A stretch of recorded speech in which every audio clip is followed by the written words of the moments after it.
What's up YouTube? This is Mega Man 8 coming up with another brand new video.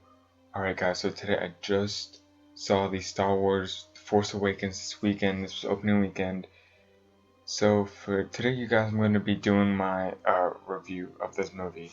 Warning to you guys, this is a spoiler review video, so you have been warned. There will be spoilers. So with that out the way, let's go ahead and get started. With every movie, there's always going to be certain aspects of it that can be, depicted, and you can always peel back a movie no matter how good it is or no matter how bad it is. I'm not going to say this movie was 100% over the top good as most people expected it to be. I feel like it depends on your personal preference, whatever you were going into this movie, whatever hopes and expectations you had for this movie. Me personally, I had a few issues with this movie, but let me tell you what was good about this movie. I'll get into the issues in a minute. What was good? The action, the comedy, the cinematography, the plot development, the character development. That was over the top freaking phenomenal. You got introduced to these characters and I was like, yes, I'm totally on board, 100% behind these characters all the way. I never had that feeling where, oh man, these new characters, I don't know, they're not going to be as good as the old ones. But they blow this out of the park. They brought what you expected them to bring to these roles, and it was freaking off the chain. The film also did very good with the nostalgic aspect of it, and for me, I'm very big on nostalgic, so any people who know me, that's what I'm very big on. One key example I want to bring up that is this movie did what Jurassic World should have done.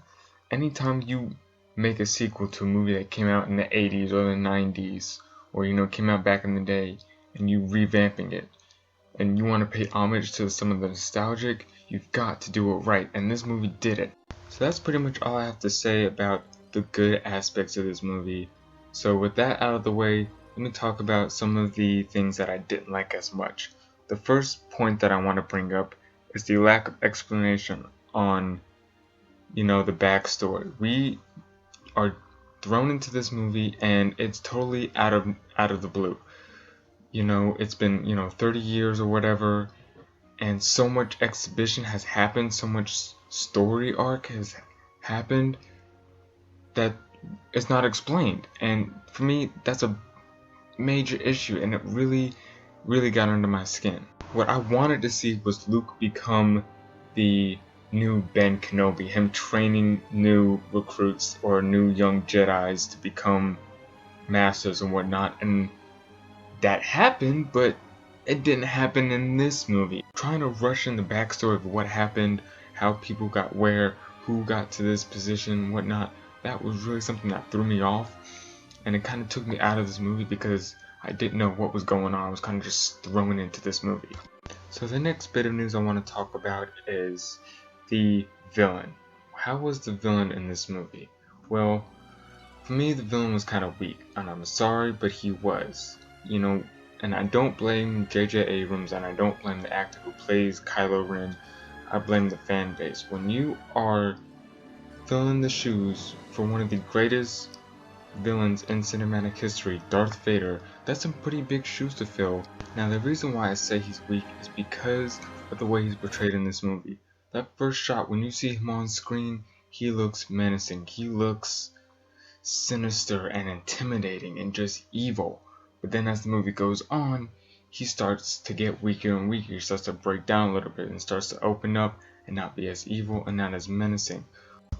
For example, in the movie, he takes his mask off and we see what his true face is, and I'm like, to me, that just deflates his intimidation. He doesn't look as threatening, as menacing, as much of a, oh my god, this dude means business, when you see what he truly looks like underneath. And then to make things worse, your hero, Rey, who was completely untrained, completely unqualified, she started winning against him when they did their little mind force thing and she started beating him.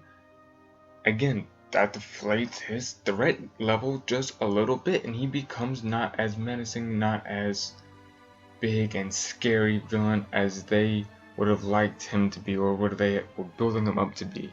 This is sort of a nitpick in my opinion. Like I said, it all is based on your personal preference. I would like to have seen more Luke Skywalker. I did not like the fact that he even had less screen time in this movie than the Rhino did in The Amazing Spider-Man 2. That really pissed me off. He was one of my favorite characters, still is probably one of my favorite characters to this day, and I just did not like the fact that he did not have as much screen time as I would like to have hoped him to have, but that's besides the point. That's just really a nitpick for me. Alright you guys, I know my review's been all over the place, but just to recap, the only issues I had with this movie was the villain. I felt the villain wasn't as strong as he could have been, and the lack of explanation and backstory of what happened during that 30-year gap between Return of the Jedi and The Force Awakens. But other than that, this movie knocked it out of the park, nailed it hands down. So overall, I would give this movie a 10 out of 10. For me, it was kind of like Age of Ultron. It was good, but it was not as good as the first one. However, it was better than the prequel, so I have to give him that. And J.J. Abrams seems to know what he's doing. This was a great movie.